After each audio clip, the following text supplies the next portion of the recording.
आता आपण लिमेमळा त्याच्यानंतर हेमराज हॉटेल याच्यामध्ये खरे हाऊसिंग सोसायटीचा रोड आहे, काय अपार्टमेंट्स आहेत. हा कचरा बघा, हा प्रभाग क्रमांक कुठला येतो ते मला माहिती नाही. ही कचऱ्याची अवस्था अत्यंत वाईट परिस्थिती आहे या ठिकाणी. बघा जरा इकडे पुढे येऊन बघा किती वाईट आहे. या ठिकाणी आरोग्य अधिकारी माननीय रवींद्र ताटे साहेबांना मी विनंती केली होती, या प्रभागाचे कोण सॅनिटरी इन्स्पेक्टर आहेत त्यांना सांगा, पण इथले सॅनिटरी इन्स्पेक्टर कोण आहेत ते काम करत नाहीयेत. म्हणून त्यांनी मला बाजूच्या वार्ड मध्ये असणारे सॅनिटरी इन्स्पेक्टरना एकदा पाठवून दिलं होतं.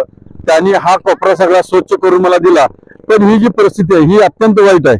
अजून पुढे बरं बघितला तर ही परिस्थिती जी आहे ही अत्यंत कचऱ्याची परिस्थिती आहे. एवढे सुशिक्षित कॉलनी आहे, एवढी स्टँडर्ड कॉलनी आहे, इथं खरे क्लब आहे आणि एवढ्या चांगल्या वस्तीमध्ये ही अवस्था बघायला मिळते.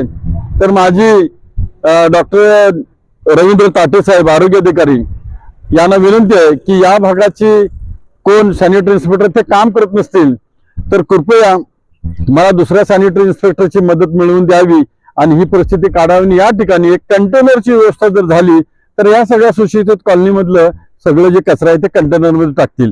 एवढीच माझी विनंती आहे. एक तर आमचं काम करा, अन्यथा आमच्या वार्डमधनं आमच्या भागामधनं सॅनिटरी इन्स्पेक्टर कोण आहेत त्यांची बदली करून टाका.